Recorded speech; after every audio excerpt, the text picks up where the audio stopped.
Good morning, good afternoon, and good evening, ladies and gentlemen, depending on where you are. My name is Marc Liberati, and I am the co-lead of the crypto workstream of the Architectural Working Group, as well as the co-lead on competition, consumer protection, and dispute resolution sub-working group from the Policy and Governance workstream, all of which are part of the Digital Currency Global Initiative. It is a great pleasure for me to welcome all of you to the second edition of the DC3 conference, From Cryptocurrencies to CBDCs, organized by the ITU in collaboration with the Future of Digital Currency Initiative of Stanford University as part of the activities of the Digital Currency Global Initiative. The Digital Currency Global Initiative was set up in 2020 following the conclusion of the ITU-T focus group on digital currency, including digital fiat currency. The DC3 conference aims to highlight the work of the Digital Currency Global Initiative with the spotlight on emerging trends, innovations, technical standards, and initiatives shaping the future of digital currencies and financial inclusion. There are 3 working groups established by ITU under the Digital Currency Global Initiative. The working groups are Policy and Governance, Architectural, Interoperability and Use Cases, and Security and Assurance. The work of offline transactions for CBDCs is being discussed in the CBDC workstream as part of the Architectural Working Group. Our session today will focus on the challenges around scalability and security for cryptocurrencies. We will deep dive the often heard crypto trilemma, which is a term used to describe the 3 main challenges that underlie cryptocurrency technology, namely decentralization, scalability, and security. While there are many potential solutions to these challenges, no single solution has been able to address all 3 at once, even though various architectures aim to optimize in accommodating to specific business needs or appeal to wider market adoption. As a result, architectural trade-offs must be made between these competing goals in order to create a successful cryptocurrency. This trilemma will form the background of our panelist discussion with a focus on scalability and security. Now, before I invite the panelists for their remarks, I would like to inform the audience that they can put their questions in the Q&A window and also use the Pigeonhole facility available to also send your feedback and comments to us during the session today. I will share them with the speakers during the Q&A session. Now, introducing our panelists, we are pleased to have Colton Dillion, co-founder and chief technology officer, Hedgehog, Geoff Ramseyer, PhD candidate at Stanford University, and James Waugh, community manager at Near Protocol. We welcome these 3 distinguished panelists, and we kindly ask that each panelist will reflect on the identified 2 focus areas of the cryptocurrency trilemma in offering their insights into architectural solutions for optimality around security and scalability. Each panelist will have about 9 minutes for introductory remarks in order of the introduction.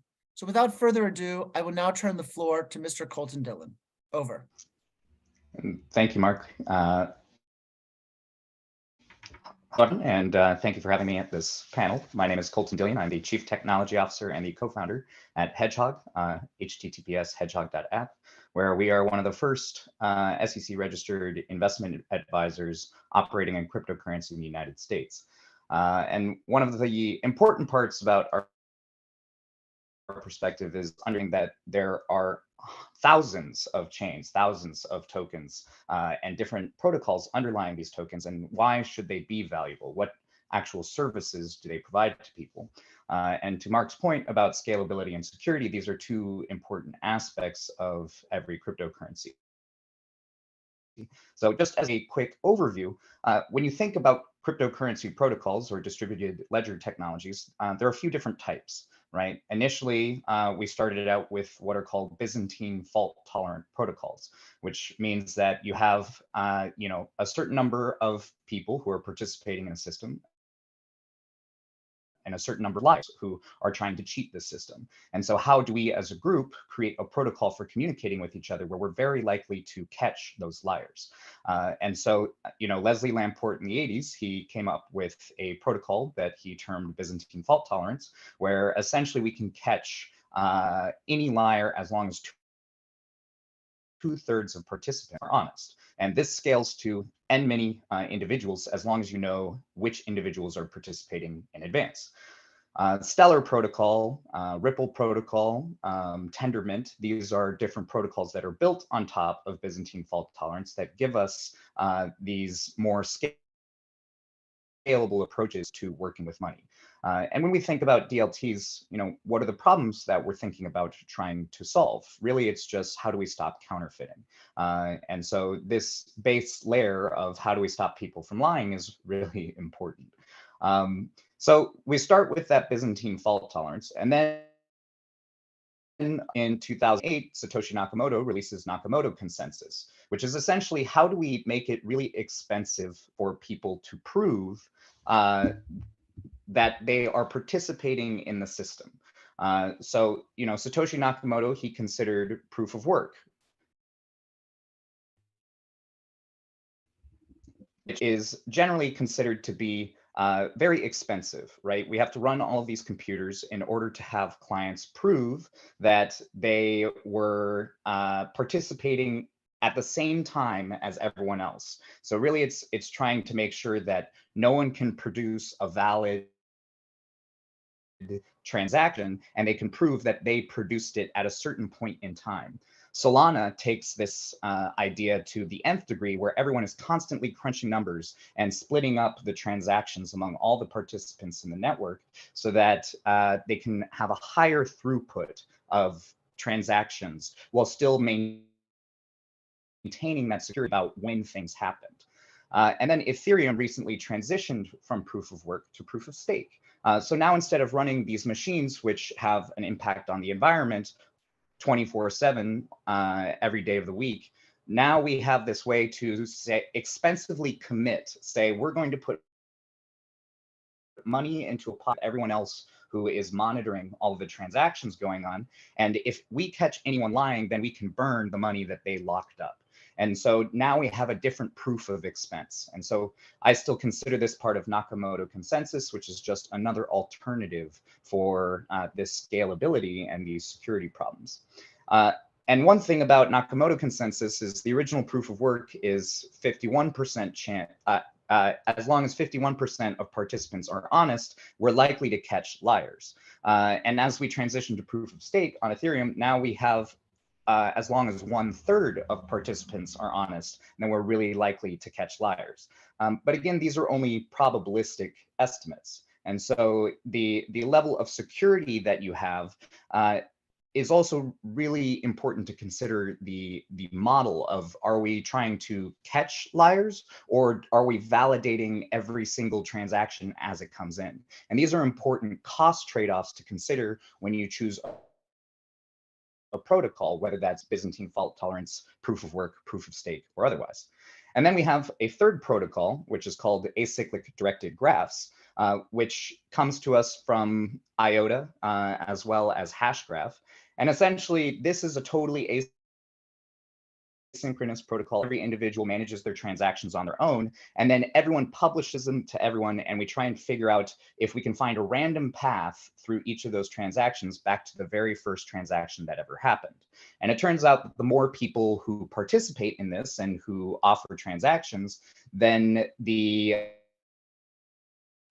low chance there is that they're going to be able to produce a fake path back to that original route. But this system's very fragile in the beginning, and then it becomes very robust at the end. So it's really important that you have a trusted central party in the first half, and then you can slowly decentralize in the second half. And so these are just a few very different models for achieving that level of security and that level of scalability. And we haven't even gotten into layer 2s, where now you have a different group of individuals who are posting the results of their ledger into a more secure base layer ledger. And they have certain guarantees around how they share their transactions.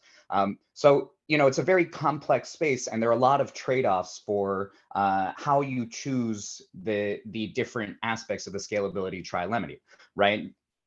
One person can write down in a ledger much faster than a million people can, but then you have to trust that one person. And so making these trade-offs is important to consider when you go out to design your own CBDC.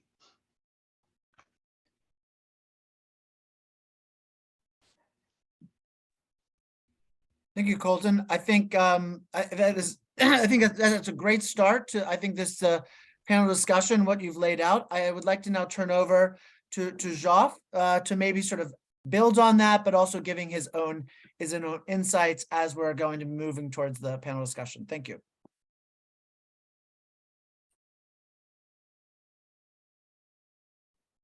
Great, thank you. Can you see my screen?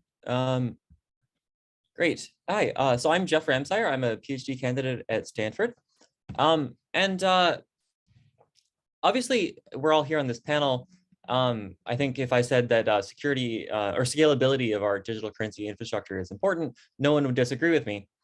You know, if we're going to build something that is going to be moving billions or trillions of dollars around, it's really worth taking the time, like right now, to go through and think about exactly how we want to build these things, so that we can build things that will actually last decades into the future, right? And one thing that I think is really unfortunate right now is that there's this persistent folk wisdom that not only, of course, there are trade-offs in the world, but there's this folk wisdom that we're at the sort of the Pareto frontier of these trade-offs, right?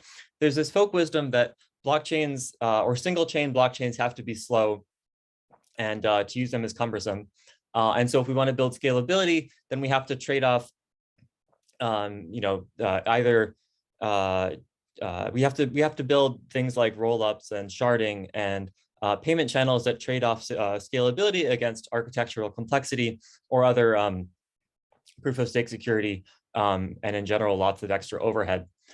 And basically the way this works is that we build scalability by composing these slow systems together, right? So if you take something that can do 10 transactions per second and you make 100 copies of it, then you can get 1,000 transactions per second. And I want to push back on this conventional wisdom, right? I think what I'm going to talk about is how we can build scalability directly into this base layer infrastructure, right? Of course, there are reasonable purposes to having things like sharding and ZK rollups, but we don't. But I want to point out that we can still get a lot better out of just a single chain. And of course, if you make any individual component of a system much faster, then you're going to make the whole system faster, however the architecture is designed. So how does this work, right? Well, what makes an existing single chain slow, right? Part of it is just that every transaction is some complicated non-deterministic function, or deterministic but non-commutative function, right? Some complex logic in some smart contract. And so in order to execute transactions in a replicated state machine, the state machine has to operate deterministically. And so blockchains have to execute transactions one by one. This means you can really only use like effectively one CPU core. And so it's really hard to scale this. But we're building the system, right? It's of course hard to change systems that are already deployed, but if we're building new infrastructure, we can design semantics and transactions however we want, right? And so one thing that this is based out of some projects that I've been doing, but one thing that you can do is instead of using transactions that are non-commutative, let's design a set of transaction semantics such that everything in a block commutes, right? And so then we can take a block of transactions, execute all of the transactions in parallel locally on one machine. And of course, these will be in any sort of non-deterministic order. But because we've designed semantics so that things commute, the end result of applying everything is still a deterministic function, right?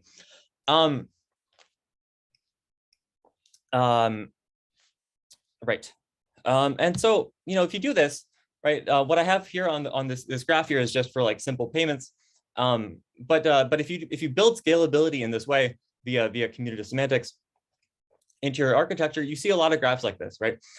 Basically, because you can effectively parallelize a computation, if you double the number of CPU cores or double the number of compute resources, you double the throughput. I'm happy to talk about how you can do this for more complicated systems. We built this also for a decentralized exchange, which is much more complicated. If you do it naively, you have very non-commutative semantics.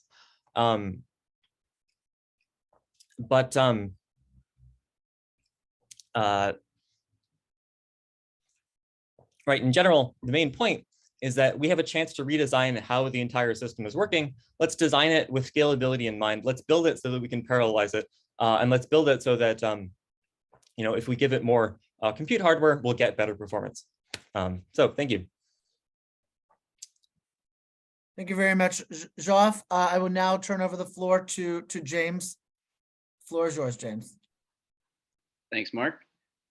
Thanks, Geoff and Colton. Those are great starting points. I'm here to break it down in terms of 3 aspects of scalability, but of course, we have to remember security and safety always. But generally, when I'm thinking about scalability, it comes down to execution, storage, and consensus. People often forget there are different parts of a blockchain, and you have to scale each of them independently, but also together. So one approach is to enable kind of a multi-chain ecosystem. And you see that in ecosystems like Cosmos, for example. And you could even, talk about layer 2 blockchains, emerging as their own security providers. And so they're almost like a multi-chain ecosystem in a certain way. And then another way to scale horizontally is through modularity. And that's a really interesting approach to kind of separating the different parts of a blockchain and then piecing them back together. But what I'm here to discuss and what Near is building is actually a third approach called sharding, which makes it kind of like the best of both worlds. And I have a few slides just to explain the basics of sharding. But essentially what we're talking about is the ability to divide the network into shards and have every node only validate the shard state and process transactions related to that shard. So that means you're kind of doing what Twitter or any other major platform would do in the effort of scaling. Sharding is a very common architecture for this purpose, but the challenges in the blockchain realm, have to do with maintaining the security and stability, of course, but the decentralization is the other aspect of the trilemma that has been mentioned. So let me start the slides. Hopefully this basic description is clear. Without sharding, every node processes all transactions and validates all state. And with sharding, you divide the network into shards. They're kind of like, crystal pieces of the gem. And you have each shard, every node only validating the shard state and processing transactions related to that shard. Here's a rough diagram of what you might think of when you hear sharding, kind of visualizing the multi-chain ecosystem on the left and the sharding requiring that shared security on the right. However, the way that Near approaches it, it's called Nightshade. If you are interested, please check out the white paper where it goes into much more detail about the challenges and how it works. But essentially, you still have one big blockchain with Nightshade sharding instead of what you might call sharding with a beacon chain or some kind of relay chain or a main chain that is responsible for security, and all of the shard chains around it, like in this diagram, are kind of relying on that main chain for security. So the cool thing about Nightshade is you get both, right? You get the, one blockchain, so you don't have to mess with all of the different shard chains, but you still get that sharding capability, which enables much greater scalability without compromising security or safety. And so that's the general idea, much more detailed in the white paper, as I mentioned. And here's a quick roadmap to see where we are.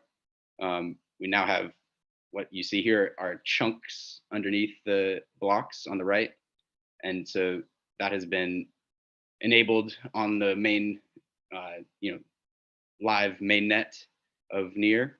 So you have chunk only producers focused on their shard, and that's enabling greater decentralization of the network because now we are expanding the number of validators who are like miners, securing the network by validating the state and transactions. So we're on our way to dynamic scalability, which is the potentially infinite scalable sharding model where you have as many shards as you need at any given time. And we're gradually increasing the number of shards with chunk-only producers now added to the protocol. And that's all I've got for the slides, but I'm excited to explore the trade-offs further and learn from all of these great panelists and hopefully share some interesting knowledge with you. Great. Thank you so much, James. And yeah, thanks to all the panelists for their individual presentations. We'd like to move more to now like a discussion, also including the audience. The link was shared in the chat for those that would like to ask a question via the Pigeonhole. Of course, you can also put those questions directly in the Q&A. It would be best to sort of link those questions directly to the topic of security and scalability. But in sort of starting that conversation, I have already sort of thought around a bit on what you've all built upon. And I wanted to sort of ask, since we're talking about two aspects of the classic trilemma, security and scalability, but it was mentioned decentralization as the third. And really, I would like sort of how you might opine on how you think around this, especially in the emerging adoption of CBDCs, and how that third pillar of the trilemma could potentially also strengthen and bolster security and scalability. Over to you, colleagues, whoever wants to just have a free-flowing conversation. Certainly. I think an underrated aspect of currency is that it is, in its own way,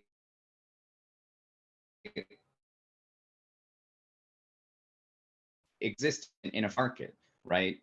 When exchange, it is competing with all the other currencies out in the world. And each of those currencies, the main reason that you want it is because you have to pay taxes with that currency in the country of your residence.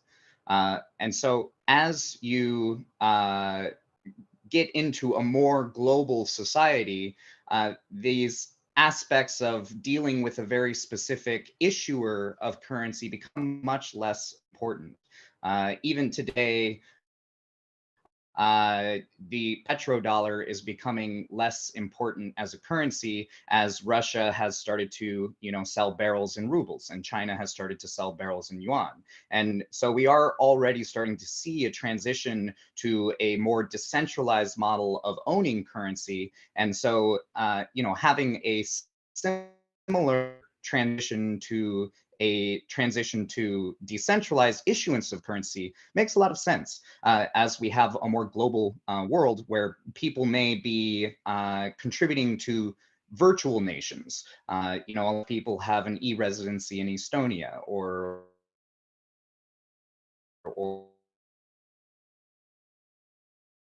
in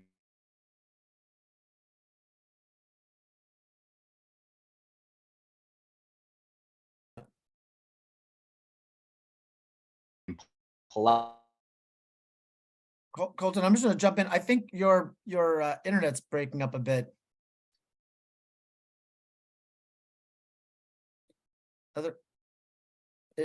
Maybe other colleagues want to jump in here. I just, on my side, it's frozen. Yeah, it's frozen for me too.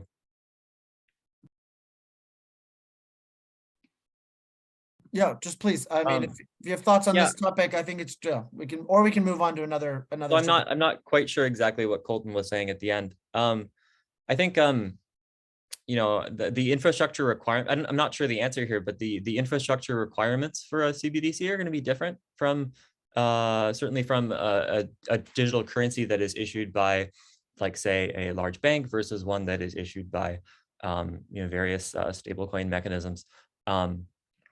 And certainly, if you're trusting the government to run a CBDC, then you probably trust them to run a set of computers that operates that CBDC. But you certainly wouldn't trust people, sort of anonymous people, to run like a central bank digital currency, right? And I guess there's inherent trade-offs there, but this really depends on the economic model of who's issuing the CBDC, who's managing it, what does the actual like token mean? Is it like a fiat, or is it like backing reserves somewhere else in a particular bank, or is it backing reserves in some intermediary? And all this filters down into the architecture that you want to pick, I think. Yeah, I'll echo that and just build on it, saying that it seems like the obvious choice to prioritize the other two of the three in the trilemma, and forget about decentralization. Who cares anyway? But if you had to say why it matters, it's really the point. So being anti-fragile and resilient, censorship resistant, adaptable, and inclusive makes it worthwhile to me. And so I would emphasize that one when you're trying to set requirements or design a CBDC or any kind of system like that, because you do have trust, which is a great thing. But if you're just optimizing for scalability and security, then you miss those key benefits. Right, you do have trust, but computers do break, and you absolutely need some kind of robust infrastructure, like no matter who's running it. Great. I mean, yeah, I think that I think the robustness is a bit what decentralization can add. How from the governance perspective, decentralized that is sort of a ancillary question, but obviously plays very much into that overall security apparatus as like a single point of failure. And thinking around, so now taking it a bit more broadly, if you were to advise on the architectural designs, looking at sort of the current and near emerging models, and here is an ITU supported forum, in supporting ITU's general aims for meaningful and universal connectivity for all. I'd be very curious to hear, your thoughts, because I've already heard, discussions around cost, around computational power, energy requirement. And I think as you're looking at sort of last mile questions around connectivity to all, making sure that this is supporting, financial inclusion aims, if you were to be advising in trying to find that balance, how would you approach that question? And what, if you want to give some advice, would you provide? Over. I can jump in just to give a quick trade-off breakdown, because you mentioned robustness. I think that's, everyone's favorite word in some cases, but resilience is the other end of that spectrum. So especially for something like the ITU and, this whole initiative for inclusivity, resilience matters a lot, and it's easy to forget, or it's easy to deprioritize in favor of a more robust approach that feels stronger and more trustworthy, and that's definitely important.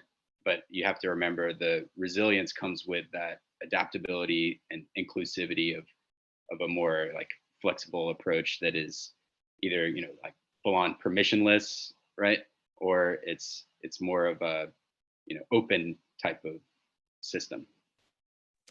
It's a little bit hard to have this discussion just because we're talking about things like decentralization and robustness and resilience, and we haven't really like defined what these are, right? So I think at least, if I were to, the one piece of advice is just really think about like, what is the threat model that we're building something? If we're trying to like ensure that our system doesn't go down, like, what are we worried about, right? Are we worried about the government like shutting down its own CBDC? Like, not really. Are we worried about like a fire at a data center? Yeah. Are we worried about a cyber attack? Absolutely, right? And designing our system, we should design our systems around that kind of thing, or around what threats we're worried about. And of course, that's going to be a constantly evolving thing.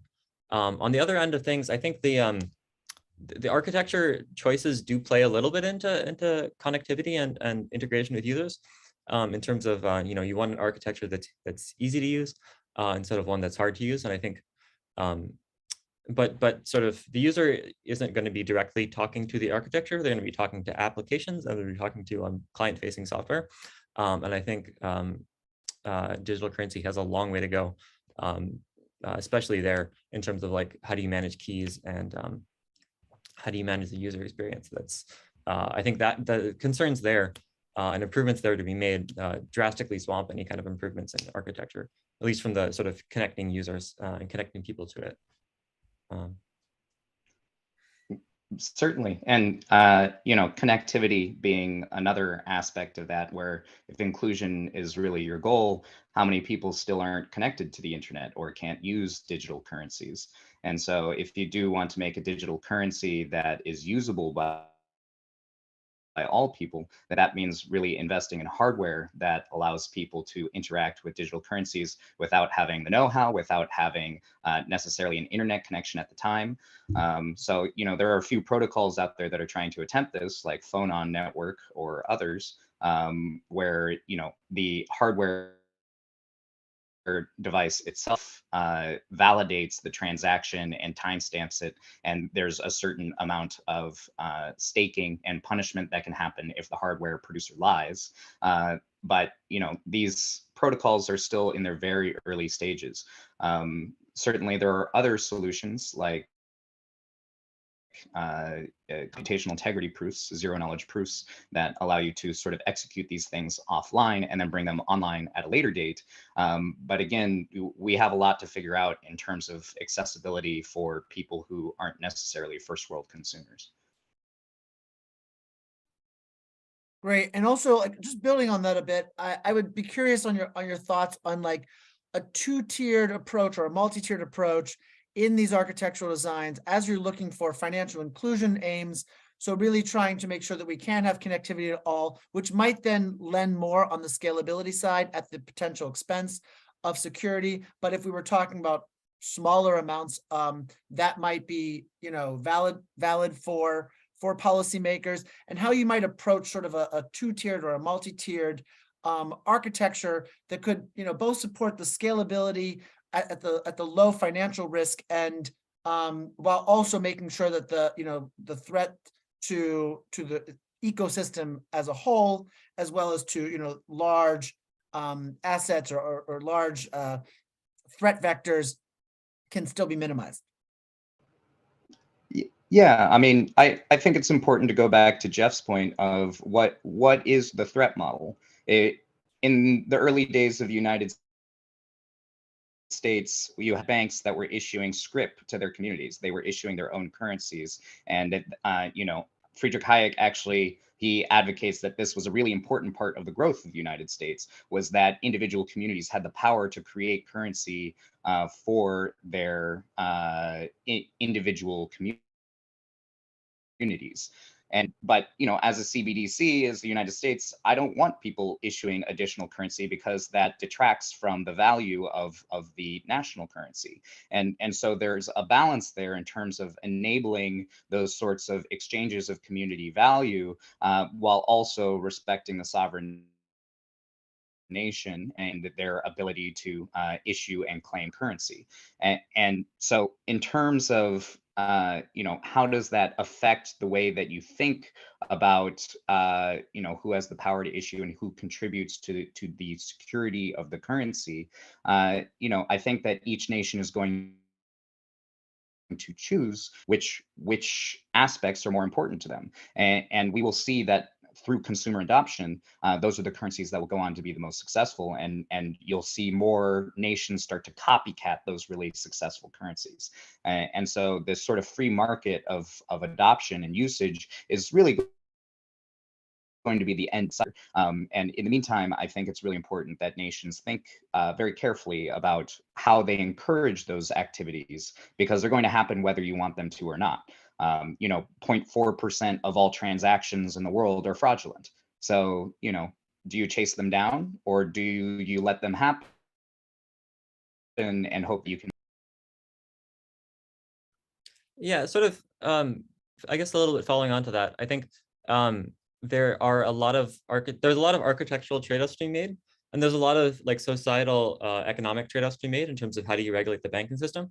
It's not clear to me that anything related to the architecture related to having a CBDC really requires reinventing any of the wheels that exist in the current banking system. I mean, certainly like there may be problems with the way things run now, but we certainly don't need to reinvent the entire wheel. And you know, the way that like in terms of, there's a huge difference in terms of the economics of like whether there's an intermediary into issuing tokens or whether there's a central government issuing tokens. But from the point of view of the platform, right, it's a, you know, it's an integer in a ledger somewhere. And so the platform, like the actual implementation in software, doesn't particularly care whether it was issued by you know, in a wholesale bank or retail bank or the central government, right? And so in that sense, I think we can sort of separate out the architectural concerns in terms of the computational design and the architectural concerns in terms of the like banking infrastructure economic design. That's super helpful because I'm thinking about how local complementary currencies might be able to address that multi-tiered system successfully, because you don't have to, you know, mess with the security of the infrastructure or, you know, change your architectural design to accommodate that. Another way is through sharding, of course. You know, I'm going to say it because it's the best of both worlds. You get the security of the main chain, but you also enable that scalability at the, you know, the lower tiers of, you know, access, or however you define that. And I will just say that, you know, optimizing for risk mitigation, or like identifying threats and figuring out how to stop them, is definitely a robust approach in my book. I think it's just important to remember that you can't identify all threats. And the point of emphasizing resilience is just to say that you can't, you know, predict the future. And so you have to rely on a system that is more adaptive to change. And if you identify a threat in the future, you won't, you know, have a problem responding to that as a collective or, you know, as a network. But yeah, I think the whole idea of multi-tiered systems, multi-chain ecosystems could address that. You know, having layers, but ideally you kind of have both, right? So you want to have the scalability and the security, and then pragmatic decentralization over time. Thank you. You know, listening, I was also just thinking about, we've sort of been focusing within a certain ecosystem. And I think also Colton was talking about, you know, probably the emergence of multiple approaches. The policymakers will see these trade-offs potentially differently, and will end up in a world of all types of different designs and architectural models. And I'm just trying to maybe think around a bit how those will interplay and how that will affect interoperability as we're going to have cross-border trade and currency trading between those ecosystems, but how these different architectural models may conflict with each other potentially. What you sort of view as the most conflicting architectural models, or how you sort of see that sort of more generally, and what, you know, sort of advice would you be providing, you know, standard setting bodies such as potentially ITU and others in sort of smoothing those out while still maintaining that diversity that I think I'm hearing all of the panelists sort of emphasizing. Over. Yeah, I mean, I think it's important to remember that there will almost always be a human involved in the transaction cycle. There are a bunch of edge cases where computers will talk to each other across chains, and they will rely solely on other distributed networks who are validating, called oracles, and we'll trust those oracles. But at the end of the day, there's somebody, when you move across chains, when the protocols don't speak each other's language, that you have to trust in between. And so, you know, in the base case, that looks like what's called a state channel, where essentially I am an intermediary, I hold an account on both chains. And when you want to transact across chains, you trust me to move the money for you. And then there are more sophisticated setups like rollups or plasmas, where essentially there can be a larger number of validators or a different way to aggregate the transactions and then to move them across the chain. So there are a variety of bridges out there. Whether that's Wormhole, Polygon Bridge, they help to bridge these networks and to move currencies across them. And so that's one solution, right? Is that you have trusted parties in a decentralized way, and people learn who to trust, and so that's an easy place to focus as a policymaker to say, hey, we're going to make sure that these bridges are really safe, or that the people who are providing these bridges are following a certain set of rules. And then the much more difficult version is to actually create an interface for moving across chains and trying to standardize that interface as a global community, which, is very difficult. But, the Ethereum network has really made a lot of headway there in terms of being the leading chain that people want to interface with and have compatibility with the underlying virtual machine. I think sort of following onto that, you see all this, like in the last several years, you've seen this explosion of different architectures and different standards and different things people are doing. And I think it's great that people are constantly innovating and coming up with new things. But this also makes it really hard to like continually have interoperability if people are constantly coming up with new things. And so in that sense, I think my only real advice to policymakers is, and I think I've said this before, but I think it's far too early to be picking like, this is the architecture that we're going to use and this is the standard that we're going to use. It certainly would make sense to like start proposing standards, and certainly there's lots of communities out there like the ETH and others that sort of ad hoc or propose community standards. And it might make sense to start codifying those up, or start codifying standards for how things might interoperate. But I think it would be, it would stifle innovation if we picked a particular standard now. And I don't want to like encode a particular standard if someone is going to come along and come up with a much better thing 6 months from now. Yeah, bridges are hard and cross-chain standards are even harder. I think Near is actually a great example of commitment to interoperability. We have the Rainbow Bridge protocol, which is really state of the art. It's trust minimized, and it's kind of like running on both chains at once, and getting validators involved on both sides. You can see Aurora, which is our EVM or Ethereum virtual machine. So that's compatible with Ethereum. You can port over any contracts already running on that layer 1 or any layer 2 of Ethereum.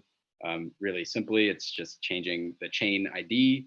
And then we also have Octopus, which is compatible with Substrate and now Cosmos. So they brought in IBC, the Inter-Blockchain Communication Protocol, which I think is another well-known interoperability standard at this point, or at least approach. And it's really cool because it's agnostic to the security model. So like you don't have to run a specific type of consensus algorithm to use IBC, similar to Rainbow Bridge. But the idea is it's very mature, because Cosmos is all about multi-chain interoperability within their ecosystem and beyond. So definitely recommend checking that out. But Octopus brings that to Near, so you can use IBC to connect with app chains built on Near, and that's very similar to Polkadot and even kind of like Cosmos built on Near.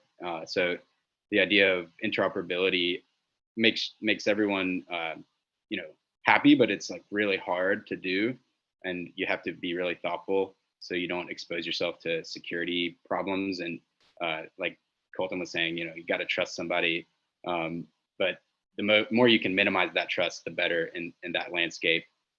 That's crucial. And I think that everyone is aligned toward interoperability, but it's going to be a long time before we have a standard way to do it that everyone agrees that's the best approach.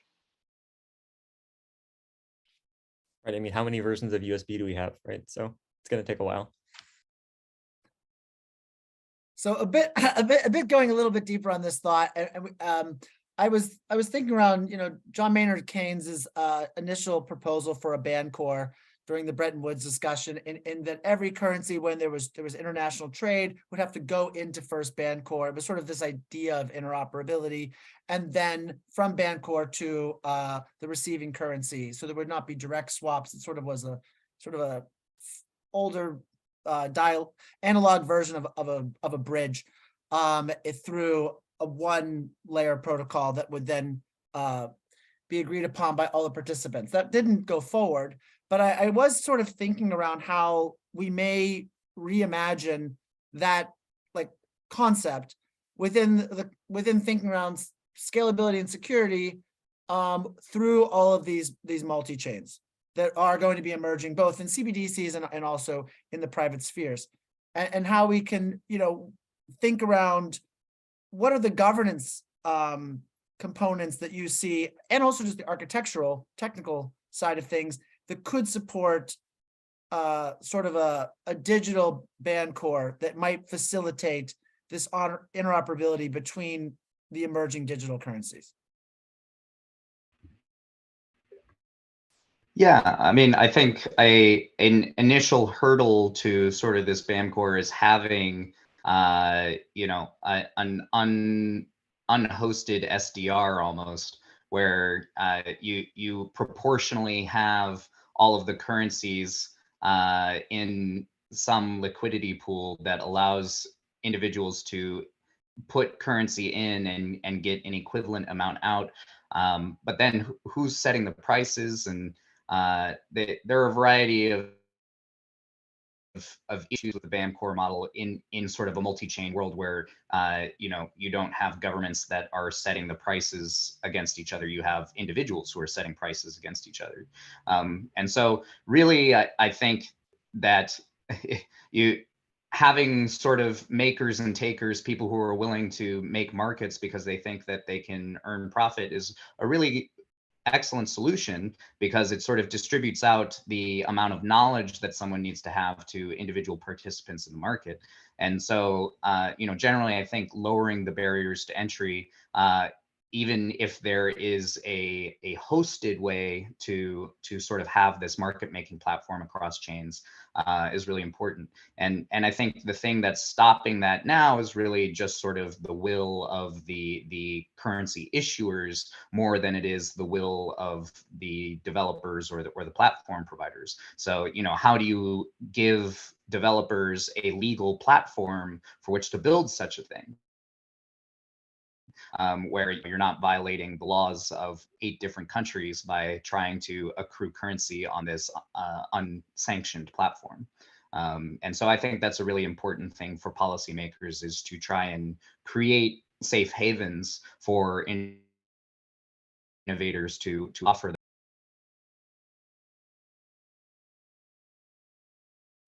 I think, again, also, we should separate out like the concerns in terms of the architecture on the implementation side and the computational side, and separate those out from like concerns around sort of the design of the CBDC from the economic model of like who's issuing it and who's managing it and how they're interacting.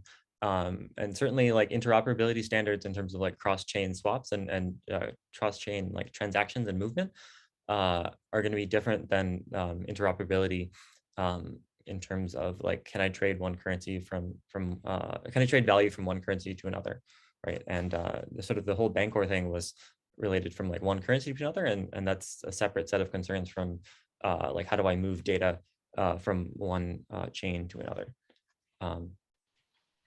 Yeah, the like modern day Bancor might be Uniswap, or just the concept of a constant function market maker, and I think that covers the use case of interoperability that you're talking about with currency exchange.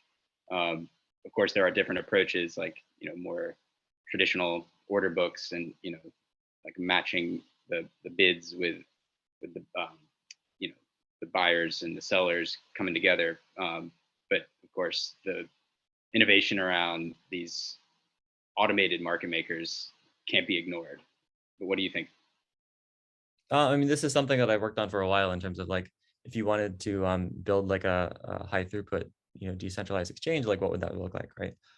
And one of the things that you can do there is if you're willing to, like, this is what certain stock exchanges do too when right at opening and closing, is they sort of gather trades together and then execute them all at once at like a shared price. And it turns out, you know, you can obviously do this between two assets, and turns out what we worked on was how do you do this between like a whole basket of currencies in a way that doesn't like leave it behind a whole bunch of arbitrage opportunities. And so, you know, there's possibly new market primitives that may as well, may arise that would help these sort of cross-currency transfers. Well, and certainly, you know, I think one of the core innovations of distributed ledger technologies in general is that they do have a numeraire, and that numeraire is an operation code at the computer layer. So, you know, if you are willing to trade opcodes, that's essentially what Ethereum gas or Bitcoin transactions is. How many opcodes does it take to store your transaction in a block, and how much does it cost to store that block on a storage medium? And so, you know, if we can reduce down to trading opcodes, then that's a really convenient numeraire for something like a bank core. Not quite sure I follow. That's but, yeah, that's a very okay. provocative. I mean, I was thinking about that. That's a very interesting take. You know, I was just thinking how you might want to balance that against the connectivity for all and financial inclusion, but I think from a security perspective, and that makes a lot of sense. I'm prompted now to sort of move. So I see we have received, and I appreciate that from the audience on our pigeonholes. So I think in looking at this model one, I mean, what hybrid models using legacy financial technology and infrastructure, blockchain and CBDCs has been evaluated. This reminds me a bit of a discussion we had yesterday on taxonomy and ontology. So sort of looking at that question and what we're sort of taking from our legacy financial technology, as well as models. But really, you know, if we're going to evaluate them, are we speaking the same language? I mean, and if we're not speaking the same language, how can we do better? And I think I would like to put this in the context both of sort of how these private chains or decentralized private chains such as Ethereum are approaching standard setting sort of from a community involvement versus more centralized models, and how you sort of see that hybrid approach to not just evaluating our legacy, but also then sort of moving that forward together. Over. I think honestly, the biggest challenge here is that this whole space is really bad at having like shared language, right? And partly because everything is sort of relatively newish. And I think the part of what makes this hard to talk about is just that the community has not settled on a core set of ideas of like what certain words mean, like what's a layer 2, what's a layer 1, right? We haven't even settled that quite. In terms of like how different chains sort of do governance and do standard setting, I think it's all very ad hoc and very different. And maybe sort of the first steps here is really just figuring out, we have some sort of good practices in terms of how people set standards, but not like a comprehensive sort of book of like, this is probably the best way to do things. And I think coming up with like, you know, a best set of practices for not just standard settings, but also like security and implementation and auditing and, you know, bug bounties and all the above would be very helpful. Yeah, I think certainly guidelines are important, but there is no standard that's going to fit every use case. You know, Marc has seen me give a different talk, which is sort of about the 8 criteria by which you can generate an evaluation for a different distributed ledger technology. And it includes things like administration, liquidity, fungibility of tokens. Like, these things are not one size fits all answers. If you want to create a society where the earliest people who got in have the greatest, you know, chance to gain and and the least chance of losing, then create something like Bitcoin, right? Where there is no additional issuance. And so liquidity slowly dries up and the people who started with all of the currency keep all the currency. If you want to create a much higher throughput where new entrants can have a higher chance, then increase that liquidity. Issue more currency until the people who have all the old currency are slowly diluted out unless they continue to be market participants. And so, you know, both of these are failure modes, but the right answer for your situation is going to be somewhere in between. And so sort of creating models where we can say, okay, let's evaluate this particular aspect of the central banking digital currency and see how it fits our particular method. I think that's really important. So creating sort of a template for how to begin evaluating these questions is really helpful. Yeah, and I think that jumps on this sort of question here on the potential for AI into this sort of DLT based discussion, but really looking at sort of I'm reading this sort of as looking at behaviors and modeling different behaviors as is done and is often sometimes even problematic as we're using AI in many different areas, including in the justice sector, where they're also looking for, you know, modeling for potential threats. We can sort of think around how that would be applied within sort of the threat vectors, you know, to these ecosystems. And how we may wish to, and how, you know, do we have any examples where there is modeling based on user behavior that is then sending automated triggers that will then either, you know, freeze or, you know, required further due diligence and review? Is this an approach we should be taking and sort of adding to the architectural robustness and resiliency? Your thoughts? Well, I think, you know, every assumption is based on assumptions, and of course it can help for sure. That's no question. I want to maybe like throw in another concept. It might be the elephant in the room, but I feel privacy is the biggest difference in languages that we have, you know, talking about, you know, the importance of privacy or, you know, the dangers of privacy, looking at the threat vectors associated with privacy. I think those are all very pertinent.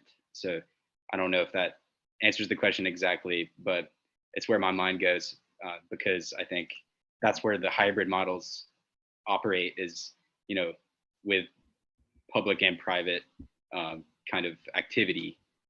So that's my feeling. Yeah, and certainly I think you have to remember attackers get an option too, right? Just because you're using AI on your side doesn't mean that your threat vectors aren't also using AI. And so these are all just tools at the end of the day. And so you can choose to try and implement them. But remember, the more you trust the program to take care of things for, the less insight you have into the decisions that program is making for you.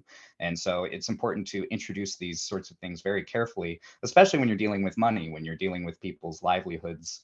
And if the AI makes a decision that is hard to reverse, or anything like that, then you could end up ruining someone's life very easily.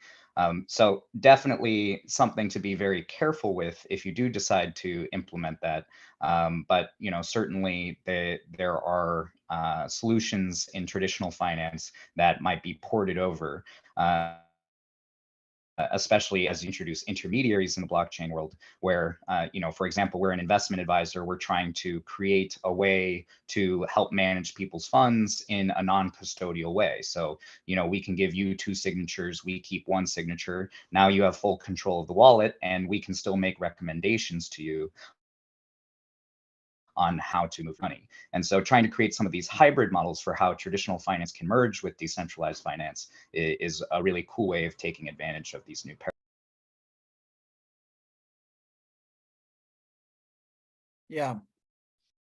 Yeah, no, I mean, I think, I mean, that gets a bit into this other question here on how much, you know, we should be involving. I mean, it was sort of mentioned that there was worldwide working groups on looking at legacy stakeholders, while still, having an open mind towards new and emerging stakeholders and promoting innovation and improve, strengthen financial inclusion. But it is, I guess, how much of the legacy stakeholders, which might often be sort of the business models, are involved in the architectural designs, and how much is that beneficial, and how much might that actually constrain architectural designs from purely approaching the scalability and security question? I think, again, the biggest thing is that, I mean, maybe not for everything, but for a lot of things, the economic considerations and the business model of like who's issuing the currencies and who's managing it are in a lot of ways independent of the actual like software artifacts that you want to use. Not entirely, but in a lot of ways. And I think to the extent that we can sort of disentangle these things too, I think we're going to give better flexibility to both sides, and we're going to get better results in general. Yeah, I mean, everyone has a choice in the system, right? There will be a certain number of people who choose not to participate in your system and seek another system if the requirements become too onerous, right?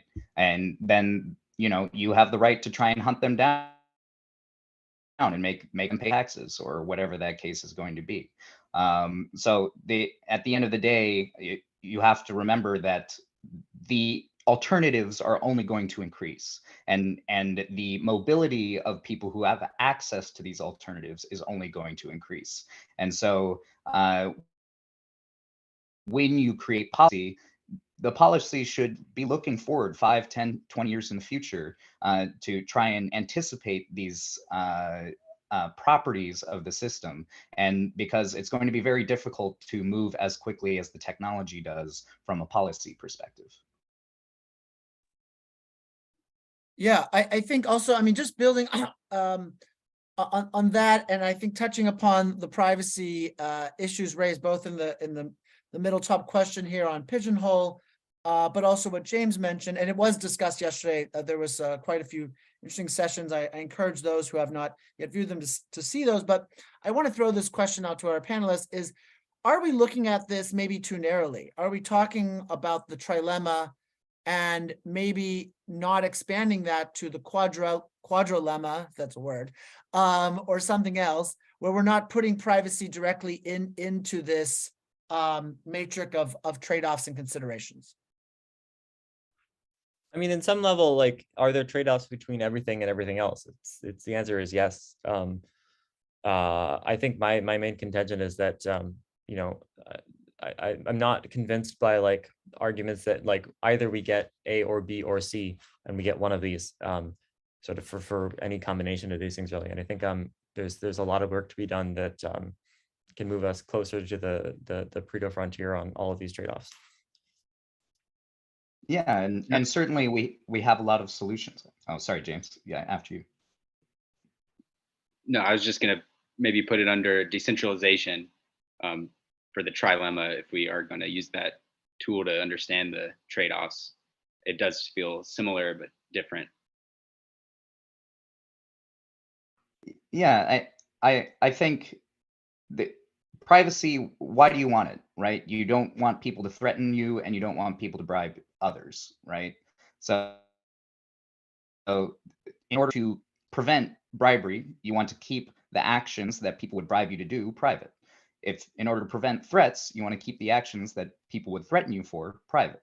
And so, there are legitimate reasons to want privacy, but I definitely don't think it's in conflict with scalability or security. And it can be contributory to all of those things for reasons of if you want to aggregate transactions in a certain way, then that can enable scalability. Or if you want to hide transactions in certain ways, then that can increase security. And certainly we have many models out there from Zcash, Monero, to Mimblewimble. These are all different ways of handling privacy that offer different guarantees to the system. So whether you want past auditability or whether you want current auditability, then these are really important ways that you can change your system to support that. So I don't think it's in conflict at all, and I do think it is one of the additional considerations. Yeah, Great. another concept would be forkability, because you might think, oh, we can build the system and force people to use it, but if it's not forkable, then it's not legitimate, in my opinion. So the idea of design work, bringing together legacy stakeholders and blockchain industry contributors, I think that's crucial, because the open source nature of it really makes it work, because you do have that right to exit through a fork, and you can build your own design at the end of the day. But to the privacy issue, I do think we're making a lot of progress in that regard, and I see the future of blockchain more like the dynamics between the internet and all the various intranets.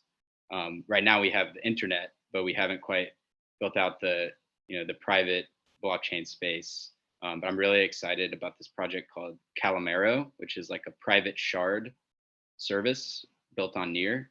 So it's a unique approach that combines the power of the Near sharding tech with state-of-the-art privacy and cryptography.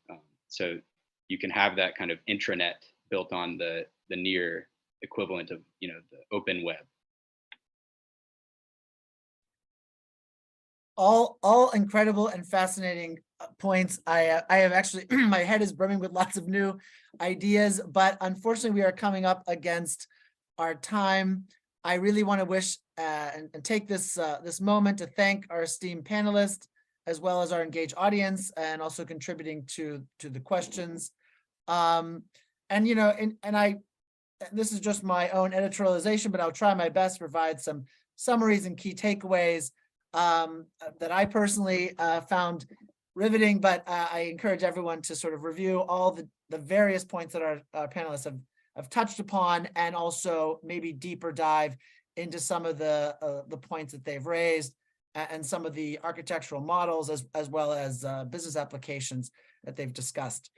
I heard a lot about the importance not just of the architectural and the technical designs, but also often in not divorcing that and seeing that as part and parcel to the token economics, governance, business models, and incentive designs, in thinking broader about how we approach architectural design as we're looking at building digital currencies, both in the public and private spheres. Also, sort of not forgetting, at least in our current trilemma, that scalability and security are at least part and parcel to a discussion on decentralization and how one is prioritizing that in the overall mix, in building the resilience that was discussed and robustness, but also I think open design, in safeguarding against singular points of failure, but also supporting diverse inclusion and best practice. Threat modeling, both in the security planning, but also sort of in our ontology and taxonomy, and so that we can actually approach this in a very constructive, systematic way. And also a consistent, push for innovation, and also thinking around, multi-level approaches, further collaborations between various models, but also I heard very clearly not to over automate and still keep some humans in the loop. I think this is aligned with the sort of ethical technology principles, and also sort of knowing that all of these, there will be numerous trade-offs, and I think as policymakers approach this, we can't sort of silo these discussions. We're trying to have a very structured debate here throughout the DC3 conference, but actually if you tie them all, the thread that binds together is that they're all discussions around various trade-offs, and they all need to be bound together when coming up with the final solution. So on that, I'm very inspired. I wish we had more time to discuss, but unfortunately we have reached the time to say farewell. However, before ending the session, I would like to mention the upcoming deep dive on implementing offline transactions for CBDCs, which will start at 1600 or 4 p.m. for those that don't use the military system, Central European time. So please, for those interested in that session, that will occur in about 45 minutes. I thank you again, both the panelists and our engaged audience, and wish you all well. Thank you. Thank you. Thank you very much. Thanks, y'all.